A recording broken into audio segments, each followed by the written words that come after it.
Hello guys, आपका स्वागत है अपना यूट्यूब चैनल दीपांशु ई क्लासेस में। जैसा कि आप सभी लोग जानते हैं, मैंने आपको बताया था कि हम लोग सुपर टेट की सीरीज़ लेकर आने वाले हैं, जो कि सुपर टेट की सीरीज़ में सबसे पहले हम लोग हिंदी के सेशन के बारे में बात करेंगे। हिंदी का सेशन हम लोग स्टार्ट करने वाले थे, जिसमें से हिंदी वाले में से फर्स्ट टॉपिक मैंने लिया है वर्णमाला का।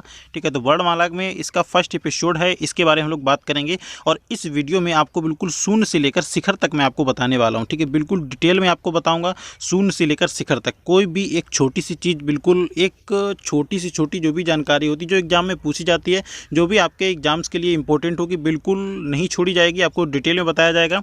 और इस लेक्चर का आप पीडीएफ फाइल बिल्कुल फ्री में डाउनलोड कर सकते हैं। इसका कोई आपसे चार्ज नहीं लिया जाएगा, बिल्कुल पीडीएफ आपको फ्री में प्रोवाइड करवाया जाएगा। और पीडीएफ का लिंक आपको नीचे डिस्क्रिप्शन बॉक्स में दे दिया जाएगा, वहाँ से आप इसको डाउनलोड कर सकते हैं। तो चलिए हम लोग स्टार्ट करते हैं। पहले हम लोग बात कर लेते हैं कि ये जो सीरीज है, अगर आप सुपर टेट, ये स्पेशल सुपर टेट के लिए, ठीक है, सुपर टेट के लिए स्पेशल, अगर आप सुपर टेट की तैयारी कर रहे हैं तो उसके लिए स्पेशल क्लासेस है। अगर इसके बाद अगर आप किसी भी कम्पिटेटिव एग्जाम्स की तैयारी कर रहे हैं और आप इससे पढ़ना चाहते हैं, हमारे इस लेक्चर को देखना चाहते हैं, आपको पसंद आ रहा है, तो आप पढ़ सकते हैं। ठीक है, इसमें किसी भी एग्जाम्स के लिए हो, बिल्कुल मोस्ट इंपॉर्टेंट है। किसी भी एग्जाम्स में पूछा जाता है वही मैं आपको बताऊँगा। हर एक प्रत्येक एग्जाम्स में यही वर्णमाला से यही क्वेश्चन पूछे जाएंगे, लेकिन सुपर टेट के लिए स्पेशल है।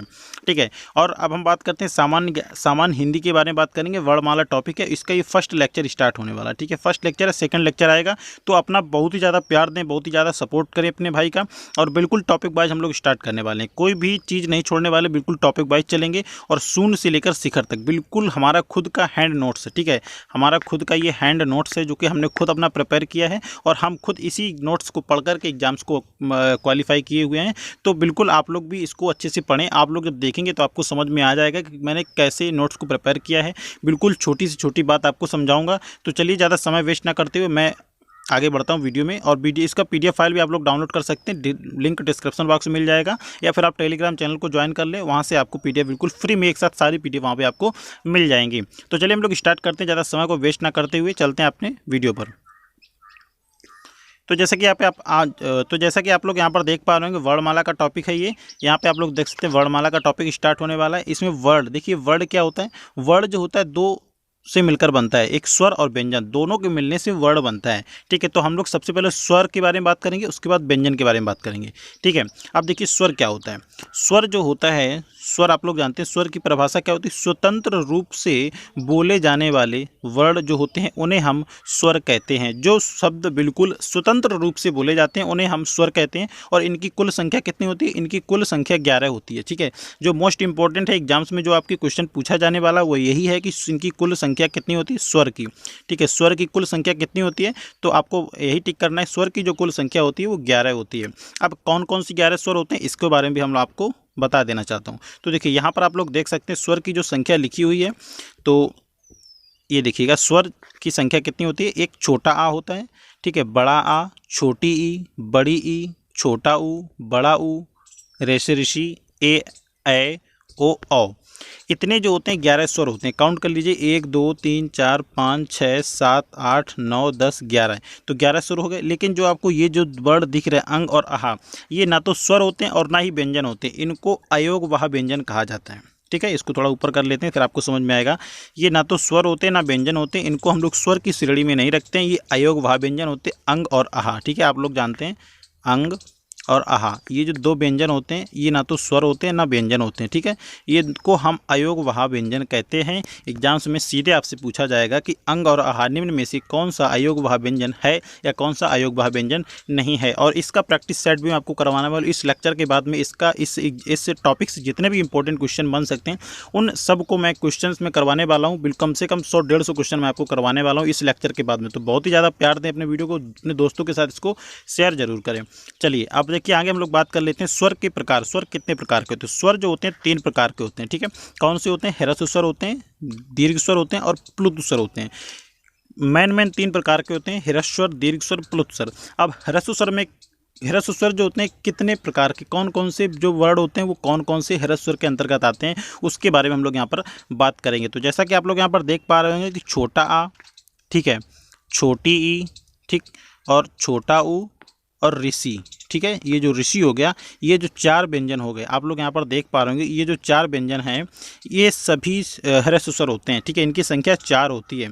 ठीक, इनकी जो संख्या होती है 4 होती है, ह्रस्व स्वर की संख्या 4, जिन्हें बोलने में कम समय लगे। मैंने देखिए यहाँ पे छोटा सा लिखा हुआ भी है कि जिन्हें बोलने में कम समय लगे उन्हें हम ह्रस्व स्वर कहते हैं। इनकी संख्या 4 होती है।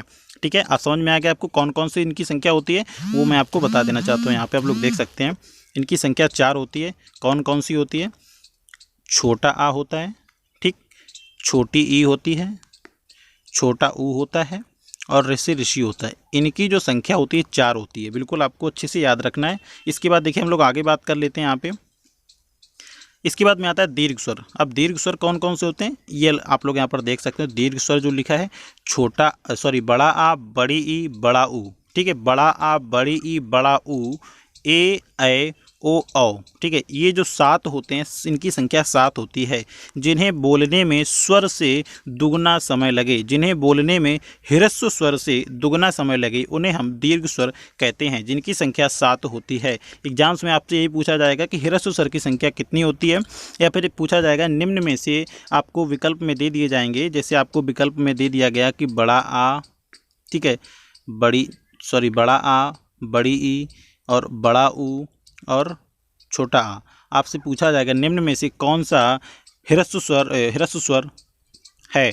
ठीक है, तो आपको बताना है कि जो छोटा आ है यही ह्रस्व स्वर है, बाकी ये जो 3 दिए गए हैं ये दीर्घ स्वर हैं। तो एग्जाम्स में ऐसे आपसे क्वेश्चन पूछा जाएगा, तो आपको याद रखना पड़ेगा कि कौन कौन से ह्रस्व स्वर होते हैं और कितने होते हैं। एग्जाम्स में सीधा पूछा जाएगा कितने ह्रस्व स्वर की संख्या कितनी होती है, तो आपको बताना है 4 होती है। या पूछा जाएगा दीर्घ स्वर की संख्या कितनी होती है, तो आपको बताना है 7 होती है।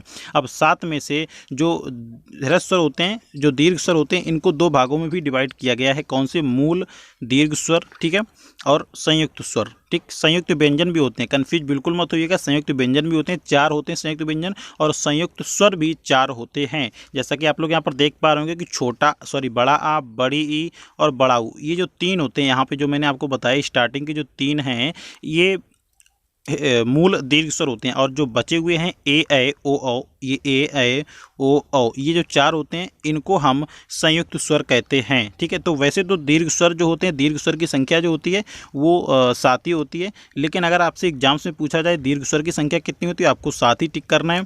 ठीक, अगर मूल दीर्घ स्वर की संख्या पूछता है तो आपको बताना है कि 3 होते हैं, और संयुक्त स्वर अगर पूछे जाए तो आपको बताना है ए, ऐ, ओ, औ। ये जो 4 होते हैं संयुक्त स्वर होते हैं। अब बात करते हैं जो लास्ट में बचा हुआ है आपका प्लुत स्वर। प्लुत स्वर कौन कौन से होते हैं उसके बारे में बात करते हैं। प्लुत स्वर एग्जाम्स में बहुत ही कम पूछा जाता है। जैसे आप लोग जानते हैं हे राम, श्री ओम, है ना, हरि ओम, ये सब जो होते हैं प्लुत स्वर के अंतर्गत आते हैं ना। संबोधन वाले जितने भी होते हैं प्लुत स्वर के अंतर्गत आते हैं। चलिए अब देखिए हम लोग आगे बात करते हैं अयोग वहा। या देखिए लिखा हुआ अयोग वहा, जो कि मैं आपको पहले से ऑलरेडी बता चुका हूँ। ना तो पूरी तरह से स्वर और ना ही पूरी तरह से व्यंजन होते हैं, इन्हें हम अंग आहा, ठीक है, जो होते हैं अंग आहा जो होते हैं ना पूरी तरह से स्वर होते हैं ना व्यंजन होते हैं, जिन्हें हम अयोग वहा व्यंजन कहते हैं। एग्जाम्स में सीधे पूछे जाते हैं, तो इसे आप लोग थोड़ा सा ध्यान रखिएगा। अगत स्वर तो आप लोग जानते होंगे, जिससे हम लोग जैसे लिखते हैं टॉफ़ी, अगत स्वर क्या होते हैं? औ।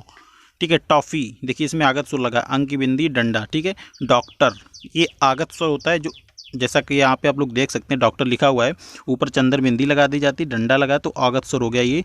ठीक है, तो आगत स्वर बहुत ही कम पूछा जाता है, लेकिन मैंने आपको बता दिया। By the way rare case में अगर पूछ लिया गया तो आपको पता होना चाहिए। इसके बाद देखिए हम लोग बात कर लेते हैं यहाँ पर अग्रस्वर, मध्य स्वर और पश्च स्वर। इनसे एग्जाम्स में बहुत ही क्वेश्चन पूछे जाते हैं। अग्रस्वर क्या होता है इसके बारे में बात करते हैं। अग्रस्वर का मतलब होता है, सबसे पहले अग्रस्वर के बारे में आपको समझा देता हूँ। अग्रस्वर, जीभ का अगला भाग ऊपर उठे। ठीक है, ज़्यादा मैंने डेफिनेशन नहीं लिखा है, बिल्कुल मैन लिखा है। जब आपकी जीभ का जो अगला भाग होता है वो अगर ऊपर उठे, ठीक है, तो उन्हें हम अग्रस्वर कहते हैं। फॉर एग्जाम्पल जैसे छोटी ई, देखिए जीभ का अगला हिस्सा आपका उठ रहा है, ई, ए, ऐ, है ना, ये जो 4 वर्ड आपको दिए गए हैं ये अग्रस्वर होते हैं। जो छोटा आ होता है बिल्कुल मध्य स्वर होता है, ये जीभ का मध्य भाग थोड़ा सा ऊपर उठेगा। ठीक है, एक ही होता है, जो मध्य स्वर की संख्या होती है 1 होती है। ठीक, अग्रस्वर की संख्या 4 होती है। कौन कौन सी? छोटी ई, बड़ी ई, ए और ऐ। ठीक, ये 4 मध्य अग्रस्वर की संख्या होती है। मध्य स्वर सिर्फ छोटा आ होता है। अब आता है पश्च स्वर। पश्च स्वर की परिभाषा क्या होती है? जीभ का पिछला भाग सामान्य स्थिति से ऊपर उठे। जब आप इस वर्ड को आप पढ़ेंगे जैसे बड़ा आ और फिर आप अनुभव करेंगे तो आपको भी पता चलेगा कि हमारा जो जीभ है, हमारे जीभ का जो पिछला भाग है वो सामान्य स्थिति से थोड़ा ऊपर उठा हुआ है। तब आपको पता चलेगा जब आप इसको अच्छे से पढ़ेंगे, याद करेंगे कि कौन कौन से वर्ड होते हैं, इसको आप फील करेंगे, अपने मुंह में बोलेंगे, फिर आप अनुमान लगाएंगे कि हमारा जीभ का अगला भाग उठ रहा है, पीछे मध्य भाग उठ रहा है या फिर पश्च भाग उठ रहा है। तब आपको चीज़ समझ में आ जाएगा। ठीक है, और अब देखिए आगे इसमें कौन कौन से हो गए? बड़ा आ, छोटा ऊ, बड़ा ऊ, ओ और अहा। ये जो होते हैं तीन तीन तीन छः जो होते हैं ये पश्च स्वर के अंतर्गत आते हैं। अब देखिए आगे बात करते हैं संवृत स्वर। इनसे भी एग्जाम्स में कई बार क्वेश्चन पूछा जाता है, संवृत स्वर और अर्ध संवृत स्वर क्या होते हैं, या फिर विवृत स्वर और अर्ध विवृत स्वर क्या होते हैं। बहुत ही मोस्ट इंपॉर्टेंट, इनसे भी एग्जाम्स में कई बार क्वेश्चन पूछा गया है, तो इसको आपको बहुत ही जरूरी इंपॉर्टेंट लिख लीजिएगा। इसको एग्जाम्स में बहुत ही पूछा जाएगा। ठीक है, एग्जाम से पूछा जाता है, कोई भी एग्जाम्स हो, सुपर टेट हो, टेट हो, मतलब जिस भी एग्जाम्स में आपका हिंदी का सिलेबस आता है तो उस एग्जाम्स में इन क्वेश्चन को जरूर पूछा जाता है। तो संवृत स्वर जो होते हैं बड़ी ई और बड़ा ऊ। ठीक, बड़ी ई बड़ा ऊ। और अर्ध विवृत स्वर क्या होते हैं? छोटी ई छोटा ऊ। सीधी सी बात है, संवृत स्वर बड़ा हो गया, अर्ध विवृत स्वर मतलब आधा होगा, छोटा होगा, तो ये छोटे छोटे वाले हो गए, जो ये अर्ध संवृत स्वर हो गए। और जो संवृत स्वर होते हैं वो बड़े बड़े होते हैं ना, बड़ी ई बड़ा ऊ। ठीक, दो ही दो होते हैं, दो संवृत स्वर होते हैं, दो अर्ध संवृत स्वर होते हैं। अब कौन कौन से एग्जाम से पूछा जाए कि बताइए अर्ध संवृत स्वर कितने होते हैं, तो आपको बताना है छोटी ई छोटा ऊ। अब पूछा जाता है कि संवृत स्वर कौन कौन से होते हैं, समृत स्वर कौन होते हैं, तो आपको यही बताना है कि समृत स्वर जो होते हैं वो बड़ी ई बड़ा ऊ। ठीक है, जो दो होते हैं समृत स्वर होते हैं, बड़ी ई बड़ा ऊ। ठीक, अब हम लोग आगे बात करते हैं, देखिएगा इसके बाद नेक्स्ट पॉइंट जो आता है या और रा, या यज्ञ जो होता है और वा वकील, ये जो होते हैं अर्ध स्वर होते हैं। ठीक है, ना तो पूरी तरह से स्वर होते हैं और ना ही व्यंजन होते हैं। जैसे ये जो या यज्ञ होता है ये छोटी ई और ए से मिलकर बना होता है, और वा वकील जो होता है ये आ से मिलकर बना होता है। जैसे हम लिखते हैं पढ़ाई, तो पढ़ाई को हम लोग पढ़ाई ऐसे भी लिख लेते हैं ना, बड़ी की मात्रा पढ़ाई। देखिए यहाँ पे देखिए पढ़ाई ऐसे भी लिख लेते हैं ना, और पढ़ाई हम लोग कैसे लिखते हैं? पढ़ाई। ठीक है, तो ई लगाकर भी लिख लेते हैं। तो ये एग्जाम्स में बहुत ही कम पूछा जाता है, लेकिन मैंने आपको बता दिया चूँकि या यज्ञ और वा वकील ये अर्ध स्वर के अंतर्गत आते हैं। ठीक है, अर्ध स्वर हैं। वैसे तो आप लोग जानते होंगे कि या यज्ञ तो व्यंजन हो गया, वा वकील तो व्यंजन हो गया, लेकिन नहीं, ये अर्ध स्वर हैं, इनके अंदर स्वर भी छिपा हुआ है। ठीक है, अब हम लोग आगे बात करते हैं व्यंजन के बारे में। जितना भी स्वर से रिलेटेड था मैंने आपको बता दिया। अब व्यंजन के बारे में देख लीजिएगा। व्यंजन क्या होता है, देखिए मैं आपको बता देता हूँ। व्यंजन जो भी होता है इसकी जो परिभाषा होती है, जिन्हें बोलने के लिए स्वर की सहायता लेनी पड़े, जिन्हें बोलने के लिए स्वर की सहायता लेनी पड़े। जैसे का, कबूतर, का, का को बोलने के लिए आप बोलेंगे तो फील करेंगे का के साथ में आ रहा है। ठीक है, बिना आ के आप का को नहीं पढ़ सकते हैं। खा के साथ में भी आ रहा है। ठीक है, तो बिना स्वर की सहायता से आप व्यंजन नहीं बोल सकते हैं। जिन्हें बोलने के लिए स्वर की सहायता लेनी पड़े उन्हें ही हम व्यंजन कहते हैं। देखिए व्यंजन की संख्या कितनी होती है तो आप सभी लोग जानते हैं एग्जाम्स में, अगर आपको पता होगा तो, नहीं जानते तो आप लोग याद कर लीजिए कि व्यंजन की कुल संख्या 33 होती है।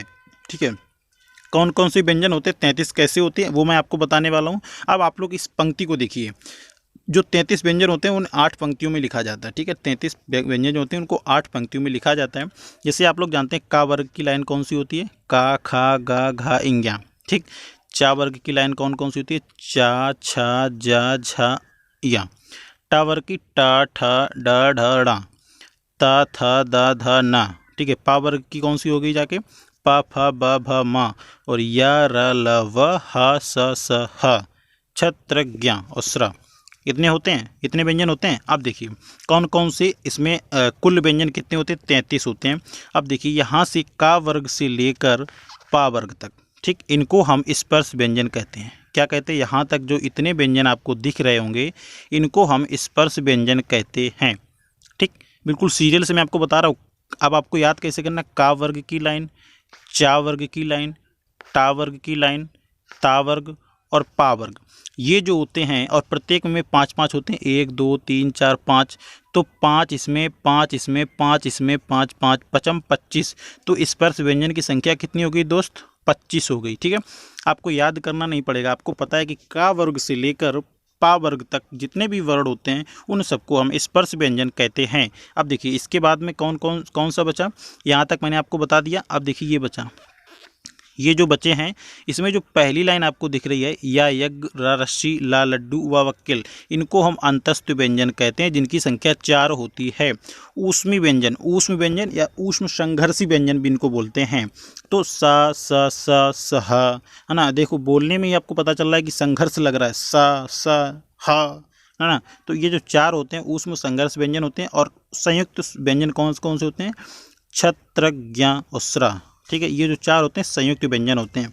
ठीक, अब इनकी जो 33 संख्या होती है वो यहाँ तक आती है। इतना देखिए 33 जो व्यंजन काउंट किए जाते हैं वो इतने ही व्यंजन काउंट किए जाते हैं। इनको जो संयुक्त व्यंजन है इनको व्यंजन की श्रेणी में नहीं रखा जाता है, काउंट के हिसाब से 33 ही रखे जाते हैं। ठीक है, तो यही इतने ही व्यंजन हैं जो कि 33 होते हैं, आप लोग गिन सकते हैं। अब देखिए आगे हम लोग बात करते हैं, ये बहुत एग्जाम में पूछा जाता है, मोस्ट इंपॉर्टेंट है, इसको आप लोग जरूर याद करके रखें कि जब छाछत्री होता है वो किससे मिलकर बनता है? वो किससे मिलकर बनता है? का और नीचे ऐसे रावड़ा दी जाती है प्लस सा षटकोण। ठीक है, ये जो सा होती है इन दो से मिलकर ये छाछत्री बनता है। एग्जाम से सीधा पूछा जाता है। ठीक है, अगर आपने एग्जाम से नहीं दिए हैं तो आप लोग ध्यान रखिएगा कि छाछत्री जो होता है का और सा से मिलकर बनता है।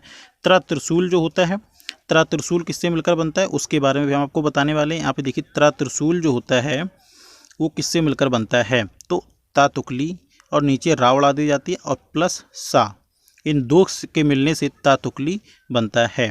ता तुकली नहीं, त्रिशूल, सॉरी, त्रिशूल जो होता है वो बनता किससे है? ता और सा से मिलकर बनता है। आगे देखिए ज्ञानी जो है वो जा जहाज और नीचे जा ऐसे जा जहाज बना करके नीचे रावड़ा दी जाती है और ये यहाँ। ठीक है, इससे मिलकर बनता है। और सरा जो होता है सीटी वाली सा और रा उड़ा दिया और एक रा, ठीक, इन दो के मिलने से बनता है सरा। अब देखिए आगे आगत जो व्यंजन लिखा हुआ, आगत व्यंजन कौन सा होता है? जा और फा, जा जहाज बना करके नीचे ऐसे पॉइंट रखा जाता है और फाफल बना करके नीचे ऐसे ये फा होता है। ज फ ढ ढ ढ़ ढ। उत्क्षिप्त व्यंजन कौन सा होता है? ढ ढ। ये जो दो होते हैं उत्क्षिप्त व्यंजन होते हैं और जो आगत व्यंजन होते हैं ज फ, ये दो होते हैं उत्क्षिप्त व्यंजन होते हैं। अब देखिए आगे हम लोग बात कर लेते हैं मोस्ट इंपॉर्टेंट सघोष और घोष। सघोष और घोष क्या होते हैं? जैसे कि आप लोग देख पा रहे होंगे, मैंने आप ये क्या लिखा है आप लोग जानते हैं, यहाँ पे लिखा थर्ड, फोर्थ, है ना, फाइफ्थ। ये क्या है इसको आप लोग नहीं समझ पा रहे होंगे अभी। तो जैसे कि आप लोगों ने यहाँ पे देखा होगा, जो मैंने वर्ग आपको बताया था, ये यहाँ पे देखिएगा, मैं आपको बता देता हूँ। ये फर्स्ट लाइन हो गई, सेकंड, थर्ड, फोर्थ, फिफ्थ, है ना, दिख रहा है आपको? तो वही लिखा है वहाँ पे कि फर्स्ट वर्ग का, यहाँ पे देखिएगा सघोष में, सघोष को ही हम घोष कहते हैं। ठीक है, आप लोग जानते हैं सघोष को ही घोष व्यंजन कहते हैं, चाहे घोष कह लो, घोष व्यंजन। ठीक है, क्या बोलेंगे आप लोग? घोष व्यंजन, या फिर इसी को हम लोग सघोष व्यंजन भी बोलते हैं। ठीक है, घोष या सघोष दोनों को एक ही बात है, इसी को बोलते हैं। अब देखिए प्रत्येक वर्ग का तीसरा, चौथा, प्रत्येक वर्ग का तीसरा, चौथा और पांचवा, यानी कि स्पर्श व्यंजन में से क्या लिखेंगे आप लोग? स्पर्श व्यंजन में से प्रत्येक वर्ग का तीसरा, चौथा और पांचवा, ठीक, प्रत्येक वर्ग का तीसरा, चौथा, पांचवा प्लस अंतस्थ व्यंजन और हा हल, ठीक, इतने जो होते हैं ये सघोष की संख्या में आते हैं और प्लस 11 स्वर। ठीक, अब देखिए कौन कौन से हो गए। अब मैं आपको शब्द काउंट करवाता हूँ। जैसे देखिए प्रत्येक वर्ग का, पहले का वर्ग की बात करते हैं। का वर्ग में प्रत्येक वर्ग का तीसरा, ठीक, फिर चौथा, पांचवा, ये देखिए तीसरा ही तो है। का वर्ग में का खा छोड़ दिया, फिर गा घा इंग्या ले लिया। अब इसके बाद चा वर्ग में चा और छा छोड़ दिया, तीसरा, चौथा, पांचवा लेना है तो तीसरा, चौथा, तीसरा ये, चौथा ये, पांचवा ये, जा झाइया। फिर इसी तरह से टा वर्ग वाले में टा ठा छोड़ दिया, डा ढा ड़ा ले लिया, ता था दा धा ना ले लिया, पा फा छोड़ दिया, बा भा माँ ले लिया। तो प्रत्येक वर्ग में से प्रत्येक का तीसरा, चौथा और पांचवा, ठीक, प्रत्येक वर्ग का तीसरा, चौथा, पांचवा और कौन से स्पर्श व्यंजन में से, सिर्फ स्पर्श व्यंजन में से प्रत्येक वर्ग का तीसरा, चौथा, पाँचवा और प्लस अंतस्थ व्यंजन। अंतस्थ व्यंजन कौन से होते हैं? या यज्ञ होता है, रा रस्सी होता है, ला लड्डू होता है और वाह वकील होता है। ये जो चार होते हैं स्पर्श व्यंजन के अंतर्गत आते हैं, और प्लस हा हल। ठीक है, ये जो हो गया तो इनको हम कहते हैं अंतस्थ व्यंजन। ठीक है, अंतस्थ व्यंजन की श्रेणी में इनको रखा जाता है। अब देखिए बात करते हैं स्वर, प्लस 11 स्वर। जो 11 स्वर मैंने आपको बताए वो 11 स्वर, तो इनको कुल मिलाकर कितनी संख्या हो गई? देखिए 3 इसमें, 3 3 3 3 यानी कि 3 5 15, 15 तो स्पर्श व्यंजन में से हो गए। ठीक, प्लस 4 क्या हो गए? अंतस्थ व्यंजन हो गए। ठीक, एक हा हल हो गया। कितने हो गए? 15 5 20 हो गए, 20 यहाँ तक हो गए, प्लस 11 स्वर हो गए। कितने हो गए? 31। तो अगर एग्जाम से पूछा जाए कि इस सघोष या घोष की संख्या कितनी होती है, तो इनकी संख्या यहाँ पर मैंने मेंशन किया हुआ है। देखिएगा संख्या जो लिखा हुआ है यहाँ पे, इनकी संख्या 20 और प्लस 11 स्वर मिलाकर कुल 31 व्यंजन इसके अंतर्गत आते हैं। किसके अंतर्गत आते हैं ये भी आपको याद रखना है। सघोष या घोष, घोष या सघोष के अंतर्गत 31 व्यंजनों को रखा गया है। कौन कौन से रखा गया, जो कि यहाँ पर मैंने आपको बिल्कुल डिटेल में सब कुछ लिखा हुआ है। आप लोग नोट्स भी प्रिपेयर करते चलें, बिल्कुल आपको समझ में ना आए तो लिख लीजिएगा और लिखें ज़रूर आप, ताकि आपको अच्छे से याद रहेगा। जब आप दोबारा पढ़ेंगे तो आपको समझ में आएगा। अब देखिए आगे हम लोग बात कर लेते हैं अघोष के बारे में। अघोष व्यंजन कौन कौन से होते हैं इसके बारे में हम लोग यहाँ पर डिटेल में बात करेंगे। उसी तरह से प्रत्येक वर्ग का, देखिए स्पर्श व्यंजन में से प्रत्येक वर्ग का पहला और दूसरा, उसमें कौन सा था? 2 ऊपर थे, तीसरा, चौथा, पांचवा था और 2 मैंने छोड़ दिए थे, यानी कि फर्स्ट और सेकंड छोड़ रखा था। तो अघोष के अंतर्गत वही आते हैं, पहला और दूसरा। और फिर सा सा सा, तीनों जो सा होती हैं उनको जोड़ लीजिएगा। बस इतने जो होते हैं अघोष के अंतर्गत आते हैं। तो पहला कौन सा? का खा, चा छा, टा ठा और डा ढा ड़ा, तो ऊपर घोष में काउंट कर चुका हूँ मैं। ता था, इसमें 2 आएंगे और ता था के बाद में ता था, दा धा ना, इनको 3 को मैं सघोष या घोष में काउंट कर चुका हूँ। लेकिन अघोष में सिर्फ 2 आते हैं। ठीक है, ता था, पा फा और तीनों सा। ठीक है, सा सीटी वाली, षटकोण वाली, सा सफेरे वाली, तीनों सा जो होती हैं उनको काउंट कर लिए। तो इनकी कुल संख्या कितनी हो जाएगी? तो 2 2 हो गए, 2 पंचे 10, 10 तो यहाँ हो गए और प्लस 3 ये। ठीक है, 3 ये, तो कितनी इनकी कुल संख्या? 13 हो जाएगी। कितनी हो जाएगी? जो कि मैंने यहाँ पे आप लोगों के सामने मेंशन किया हुआ, इनकी कुल संख्या 13 होती है। ठीक है, अब देखिए आगे बात करते हैं अल्प प्राण। अल्प प्राण क्या होते हैं? उसी तरह से इसमें देखिएगा पहला, तीसरा और पांचवा। स्पर्श व्यंजन में से प्रत्येक वर्ग का पहला, तीसरा और पांचवा व्यंजन। ठीक है, प्रत्येक वर्ग का पहला, तीसरा, पांचवा यानी कि फर्स्ट, थर्ड और फिफ्थ, और या और अंतस्थ व्यंजन जो होते हैं, या र ल व, 4 ये। तो कितने हो जाएंगे? आप लोग जानते हैं कि पहला, तीसरा, पांचवा, तो पहले आपको इनकी संख्या कुल 19 होती है। मैं आपको अभी काउंट करके बता रहा हूँ आगे नेक्स्ट पेज पे कि कौन कौन से होते हैं पहला, तीसरा और पांचवा, एक एक छोड़ के, यानी कि पहला ले लिया, दूसरा छोड़ दिया, तीसरा ले लिया, चौथा छोड़ दिया, पांचवा ले लिया। इसी तरह से यहाँ पे आप लोग देखिए नेक्स्ट पेज पे आपको दिखा रहा हूँ मैं। यहाँ पे देखिएगा पहला का, खा छोड़ दिया, गा ले लिया, घा छोड़ दिया, इंगिया ले लिया, है ना। जैसे यहाँ पे टा ले लिया, टा के बाद ठा होता है, ठा छोड़ दिया, डा ले लिया, ढा छोड़ दिया और अड़ा ले लिया। ता द ना, पा ब मा, ये कितने हो गए? 15, 3 5 15 ये हो गए। ठीक, 15 संख्या, इनकी संख्या कितनी होगी? 15 होगी इनकी संख्या। अब 15 के बाद में जो अंतस्थ व्यंजन आते हैं, ठीक, अंतस्थ व्यंजन कौन से? या र ल व, तो 15 और 4 19, इनकी संख्या 19 होगी। एग्जाम से पूछा जाता है कि अल्प प्राण की संख्या कितनी होती है, महाप्राण की संख्या कितनी होती है, तो अल्प प्राण की संख्या 19 होती है और महाप्राण की संख्या कितनी होती है? 14। ठीक है, उसके बारे में बताएंगे कौन कौन से 14 होते हैं महाप्राण। देखिए यहाँ पर देखिए महाप्राण जो होता है, देखिएगा महाप्राण प्रत्येक वर्ग का दूसरा और चौथा। ऊपर वाले मैंने क्या किया था? अल्प प्राण में क्या किया था? अल्प प्राण में मैंने पहला लिया था, तीसरा लिया था, ठीक है, और पांचवा लिया था। छोड़ा कौन सा था? यहाँ पे सेकंड नंबर वाला छोड़ दिया था और यहाँ पर चौथा नंबर वाला छोड़ दिया था। इन 2 को जो मैंने छोड़ा था उनको ही यहाँ पर लिया जाएगा महाप्राण में। ठीक है, अल्प प्राण में ये 3 थे, पहला, तीसरा और पांचवा, लेकिन महाप्राण में दूसरा और पांचवा रहेंगे। ठीक, तो वही मैंने लिखा है कि महाप्राण में दूसरा और पांचवा। और ऊष्म व्यंजन सा, खा, तीनों सा और हा हल, उस व्यंजन जो होते हैं मैंने आपको पहले बता चुका हूँ, उस व्यंजन 4 होते हैं, सा सा सा और हा, ये 4 होते हैं। इन 4 को लिया जाएगा तो इनकी कुल संख्या कितनी हो जाएगी? 14। कौन कौन से 14 हो जाएंगे? ख, घ, छ, झ, ठ, ड, थ, ध, फ, भ। तो कितने हो जाएंगे? 10 तो ये हो जाएंगे, यहाँ पर ये जो संख्या हो जाएगी 10 हो जाएगी, और 4 ये हो जाएंगे, कितने हो जाएंगे? 14। तो मैंने आपको बताया इनकी संख्या 14 होती है। समझ में आया आपको? समझ में आया हो तो वीडियो को लाइक करें, शेयर करें अपने दोस्तों के साथ। अब देखिए वर्णों के उच्चारण स्थान से जो क्वेश्चन पूछे जाते हैं उसके बारे में यहाँ पर हम लोग बात करेंगे। तो पहला जो होता है कंठ वर्ण। कंठ वर्ण कौन से होते हैं? का वर्ग से संबंधित जितने भी होते हैं कंठ वर्ण कहलाते हैं। ठीक है, क, ख, ग, घ, इंग्या और छोटा आ, बड़ा आ, हा, हल, इन 3 को और ले लीजिएगा। ठीक है, तो ये जो होते हैं कंठ व्यंजन होते हैं। तालव्य व्यंजन कौन से होते हैं? चा वर्ग के जितने भी होते हैं उनको हम तालव्य व्यंजन कहते हैं, जिन्हें हम तालु से बोलते हैं। च, छ, ज, छ, य। ठीक है, और इसके बाद में जो स्वर होते हैं छोटी ई, बड़ी ई, या और सा, सी, टी, ये 4 और काउंट कर लीजिएगा। इनको भी ध्यान में रखिएगा क्योंकि स्वर से रिलेटेड आप लोग कंफ्यूज हो जाते थे, इसलिए मैंने अलग से इनको मेंशन किया हुआ है। तो इनको हम तालव्य व्यंजन के अंतर्गत रखते हैं। मूर्धन व्यंजन जो होते हैं जिसे टा वर्ग का जो होता है, पहले का वर्ग कंठ व्यंजन, चा वर्ग तालव्य व्यंजन, इसके बाद मूर्धन व्यंजन जो आता है टा, ठा, ड, ढ, ड़ और ऋषि, रा, रस्सी, सा, सी, टी, है ना। ये जो होते हैं इनको हम मूर्धन व्यंजन कहते हैं। दंत व्यंजन कौन कौन से होते हैं?